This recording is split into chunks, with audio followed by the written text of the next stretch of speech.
Author Greg McKeown की wife pregnant थी और उनकी 2 दिन के बाद डिलीवरी होने वाली थी। वो भी खुश हो ही रहे थे कि उनके बॉस से उनको मेल आती है। फ्राइडे को 1 से 2 बजे सही टाइम नहीं होगा बच्चा पैदा करने के लिए। मैं चाहता हूँ कि तुम इस वक्त क्लाइंट के साथ मीटिंग अटेंड करो। फ्राइडे का दिन आया और उन्हें 3.25 किलो की खूबसूरत बच्ची पैदा हुई। लेकिन कुछ ही टाइम के बाद उन्हें कॉल आया, तुम मीटिंग में तो आ रहे हो ना?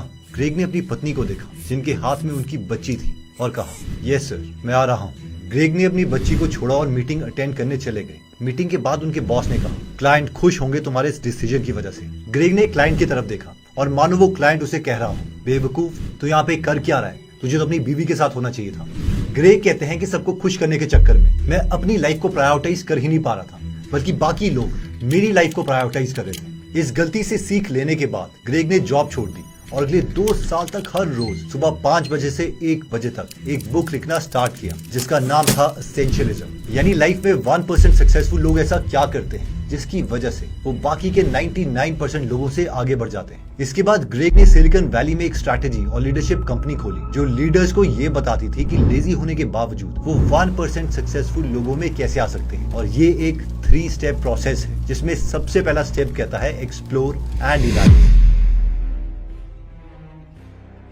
दिसंबर 29, 1972 के दिन eastern airlines flight number 401 crash होती है जिसमें 100 लोग मारे जाते हैं। अमेरिका को सबसे बड़ा झटका लगता है। बहुत से लोग इसके लिए बुलाए जाते हैं और उनसे कहा जाता है कि छानबीन करो एग्जैक्टली इस फ्लाइट में कमी क्या रह गई थी। सारी छानबीन करने के बाद पता चलता है कि ये फ्लाइट बिल्कुल परफेक्ट थी। लेकिन फिर बिगड़ा क्या था? एक्चुअली हुआ यह था कि उस फ्लाइट में एक लैंडिंग गियर था जिसकी लाइट जल नहीं रही थी। ये लैंडिंग गियर बेसिकली ये बताता है कि फ्लाइट धीरे धीरे नीचे जा रही है या नहीं। क्योंकि लाइट नहीं जल रही थी इसलिए पायलट को लग रहा था कि जो प्लेन है वो नीचे नहीं जा रहा था। उसका पूरा का पूरा फोकस सिर्फ उस लाइट के ऊपर था, जबकि उस लाइट के जस्ट पीछे एक बड़ी सी स्क्रीन लिखी थी जिसमें नंबर कम हो रहे थे, यानी प्लेन एक्चुअल में नीचे जा रहा था। जब तक उस पायलट का ध्यान उस स्क्रीन पर पड़ा तब तक बहुत देर हो चुकी थी और 100 लोग मारे। इन शॉर्ट इस स्टोरी से हमारी लर्निंग ये है कि बिगर पिक्चर पर फोकस करो। इस पर्टिकुलर प्लेन के केस में जो बिगर पिक्चर है वो प्लेन की हाइट थी, ना कि वो एलईडी। इसलिए हमें ये सोचना है कि जिस भी चीज पर हम फोकस कर रहे हैं ऐसा तो नहीं कि जो मेन चीज है हम वही भूल गए हों। अगर गोल वेट लूज करने का है तो ऐसा नहीं है कि घर में ही ट्रेडमिल होनी चाहिए। वो नॉर्मल वॉक से, अच्छे डाइट से भी हम अपना वेट लूज कर सकते हैं। इस कॉन्सेप्ट को एक बहुत ही इंटरेस्टिंग स्टोरी से समझिए। एक बार एक कार कंपनी एक नई कार बनाती है। जब उस कार को फैक्ट्री से बाहर ला रहे होते हैं तो कार की हाइट इतनी होती है कि वो उससे बाहर नहीं निकल पाती। बहुत से लोग सजेस्ट करते हैं कि कार की छत तोड़ दो, कोई कहता है कि दीवार तोड़ दो, लेकिन कोई भी सोल्यूशन काम नहीं कर रहा हो। तभी वहां पर एक सिक्योरिटी गार्ड आता है। वो कहता है रुको, इसका जो टायर है उससे हवा निकालो। और जैसे ही वो हवा निकालते हैं उस कार की जो हाइट है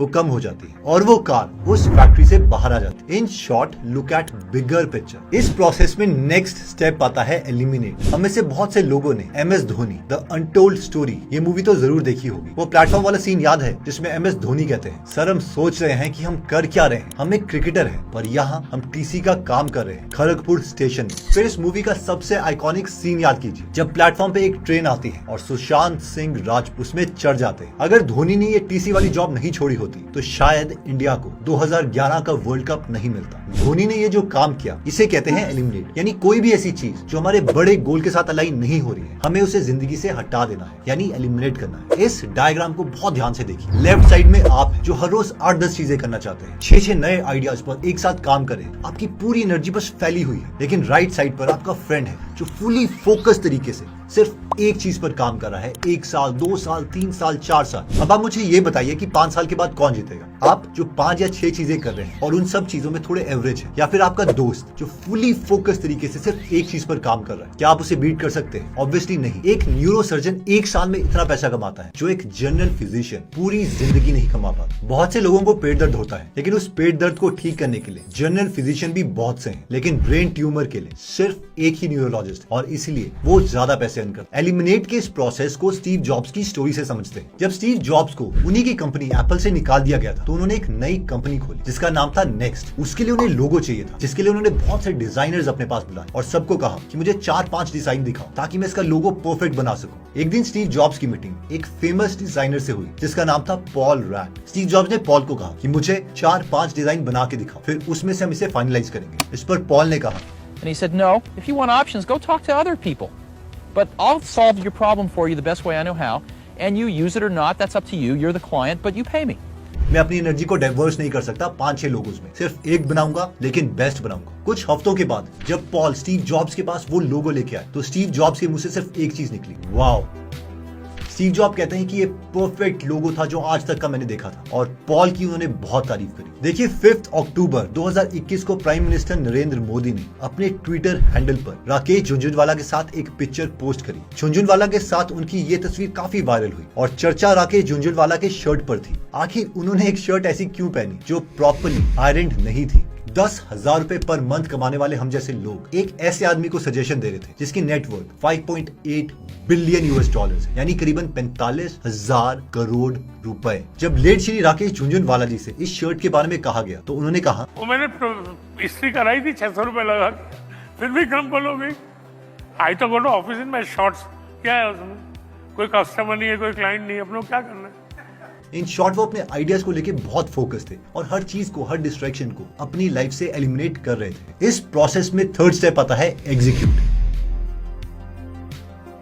एक बार दिव्यांश अपने मेंटर से मिला और कहा कि मैं अपने बिजनेस को बहुत ग्रो करना चाहता हूँ, इसके लिए मैं क्या करूँ। उसके मेंटर ने उसे कहा कि तुझे अपने बिजनेस में उन चीजों को पहचानना होगा जो तेरे बिजनेस को स्लो कर रही है। दिव्यांश ने अपने मेंटर को हाँ कह दिया, लेकिन एक्चुअल में उसे कुछ समझ नहीं आया था। शाम को दिव्यांश अपने मोहल्ले के काफी सारे लड़कों को माउंटेन में हाइकिंग करने के लिए ले गया। दिव्यांश ने नोटिस किया कि कई लड़के बहुत तेजी से पहाड़ चढ़ रहे थे, लेकिन कई लड़के बहुत ज्यादा स्लो थे और इन दोनों ग्रुप्स के बीच में बहुत ज्यादा डिस्टेंस था, जिसकी वजह से बार बार एक ग्रुप को रोकना पड़ता और फिर दूसरे ग्रुप को उन तक पहुंचने के लिए वेट करना पड़ता। इन सब लड़कों में से एक लड़के का नाम था हरबी, जो बहुत ही स्लो चल रहा था। दिव्यांश ने इसका सोल्यूशन ढूंढा। उसने इन सबको रोक दिया और हरबी को, जो कि सबसे पीछे चल रहा था, उसे सबसे आगे ले आया और इन सबको कहा कि अब तुम सिर्फ एक लाइन में चलोगे। अब इससे फायदा तो ये हुआ कि सारे के सारे लड़के एक साथ चल रहे थे, लेकिन नुकसान ये था कि हरबी की वजह से बाकी सब लोग भी स्लो चल रहे थे। फिर दिव्यांश ने उसका सेकंड सोल्यूशन निकाला। उसने हरबी को रोका, उसका बैग खोला जिसमें बहुत सारी बुक्स थी, खाना था, उस सब चीजों को निकाला और उसे बाकी लड़कों में बांट दिया ताकि हरबी का बैग हल्का हो जाए। और इसके बाद हर चीज परफेक्ट काम करने लगी। सारे के सारे लड़के एक साथ तेज स्पीड पर चल रहे थे और इस वक्त दिव्यांश को अपने मेंटर का मैसेज समझ आया कि उस चीज को आइडेंटिफाई करो जो आपको आपकी लाइफ में स्लो डाउन कर रही है और पहले उसका सोल्यूशन निकालो। तो लेसन ये है कि हमारी लाइफ का हरबी कौन है जो हमें स्लो डाउन कर रहा है। हो सकता है वो हमारे फ्रेंड्स हो, हमारी बुरी आदतें हो जैसे कि इंस्टाग्राम को यूज करना और बार बार रील्स देखते रहना। हमें इस हरबी को यानी इन डिस्ट्रैक्शंस को अपनी लाइफ से हटाना होगा। अब हमें से मैक्सिमम लोग यही सोच रहे होंगे कि हमें भी पता है डिस्ट्रैक्शंस को हटाना है, बट एग्जैक्टली इसे हटाएं कैसे। तो इसके लिए हम रे जिन का रूटीन फॉलो कर सकते हैं। रे जिन माइक्रोवेल नाम की एक कंपनी के फाउंडर है जो कि सिलिकॉन वैली में चिप्स का काम करती है। ये एक सेमीकंडक्टर का बिजनेस करती है। ये एक बहुत अजीब सी बात है क्योंकि सेमीकंडक्टर का बिजनेस मैक्सिमम हम उन लोगों से एक्सपेक्ट करते हैं जो 20 साल के हो, यंग हो और ड्रॉप आउट्स। और जो रे जिन है उनकी एज आज 75 ईयर्स। 1978 में रे ने ये बिजनेस उधार लेके स्टार्ट किया था और तब से लेके आज तक हर साल ये प्रॉफिटेबल रहा है। जब रे से पूछा गया कि इतनी एज होने के बावजूद वो यंग लड़कों के साथ कैसे कम्पीट कर रहे हैं, तो इस पर उन्होंने जवाब दिया, मेरा रूटीन। मैं सुबह 5:30 बजे उठता हूँ, सैटरडे और संडे मिलाकर 1 घंटा एक्सरसाइज करता हूँ, 7:30 बजे ब्रेकफास्ट और 8:15 बजे ऑफिस पहुंच जाता हूँ। फिर शाम को 6:30 बजे घर वालों के साथ डिनर करता हूँ और 10 बजे सो जाता हूँ। ऑफिस में मेरा सिर्फ एक ही रूल होता है कि do the hardest thing first. मुझे पता है कि जो चीजों के काम करने का सीक्वेंस है इंसान को लाइफ में वही जिताता है। अब क्योंकि मैं हर रोज सिर्फ 6 से 8 घंटे ही प्रोडक्टिवली काम कर सकता हूँ, इसीलिए मैं सबसे मुश्किल चीज सबसे पहले करता हूँ जो कंपनी को आगे लेके जाएगी, और बस ऐसा मैं करते रहता हूँ। अब इससे होता यह है कि जो लेस प्रायोरिटी वाले टास्क है यानी मेरे हरबी जो मेरा टाइम वेस्ट कर रहे हैं, उन कामों के लिए मेरे पास टाइम बचता ही नहीं और मैं हमेशा प्रोडक्टिव रहता हूँ। ये 2 डायग्राम्स हमारी लाइफ का निचोड़ है कि कौन सक्सेसफुल होगा और कौन डिप्रेशन में जाएगा। हमें सबसे ज्यादा फ्रस्ट्रेशन तब होती है जब हम इन तीनों में से एक भी चीज कर रहे होते हैं। इनमें सबसे पहले है कि हमें हर चीज चाहिए, जिसकी वजह से होगा ये कि हमारी एनर्जी बिल्कुल फैल जाएगी और इंपॉर्टेंट चीज के लिए हमारे पास कोई एनर्जी बचेगी नहीं। दूसरी चीज जो हमें अनसक्सेसफुल बनाती है वो है कि हम हर पॉपुलर चीज के पीछे भागने लगते हैं। ड्रॉप शिपिंग देखी तो उसके पीछे भाग जाएंगे, ब्लॉकचेन देखा तो फिर वो करने लग जाएंगे। इन शॉर्ट अपनी एनर्जी को एक चीज पर फोकस नहीं रख पाएंगे। और फाइनली तीसरी चीज जो हमें फ्रस्ट्रेट करती है वो ये है हमारा एटीट्यूड कि हमें हर चीज अभी चाहिए। अब देखो कई चीजों को 5 साल लगने ही है, तो उसके लिए हमें उतना वेट करना ही पड़ेगा। देखिए जो मैक्सिमम चीज हम कर सकते हैं वो यही है जो रे जिन कर रहे हैं, यानी अपने 6 से 8 घंटे हर रोज सुबह के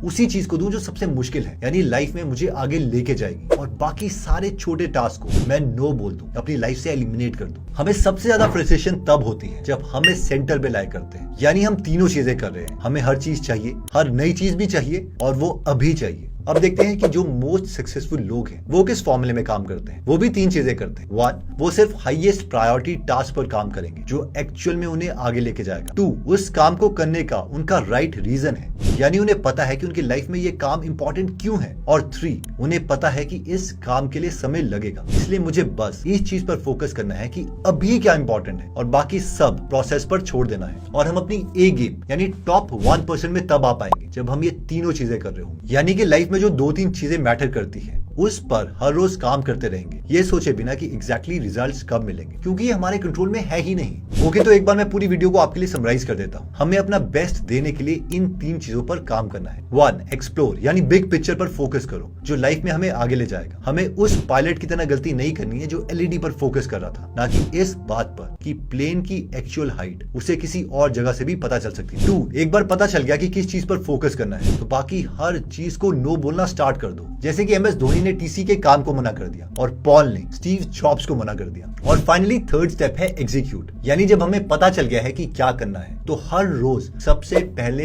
अपना हाईएस्ट प्रायोरिटी टास्क करो, बाकी सारी चीजें लोएस्ट प्रायोरिटी टास्क सबसे बाद में या फिर छोड़ ही दो। वैसे इस बुक एसेंशियलिज्म की detailed book summary Google app पर अवेलेबल है और इसके अलावा 200 से ज्यादा बुक समरी हिंदी में फ्री में अवेलेबल है। और यहाँ पर हर हफ्ते हम एक फ्री बुक समरी ऐड करते रहते हैं, तो अगर आप चाहें तो आप इस ऐप को डाउनलोड करके फ्री बुक समरी सुन सकते हैं। इसका लिंक मैं डिस्क्रिप्शन और फर्स्ट कमेंट में डाल दूंगा।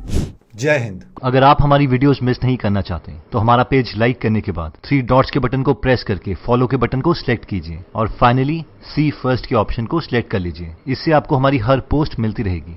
जय हिंद।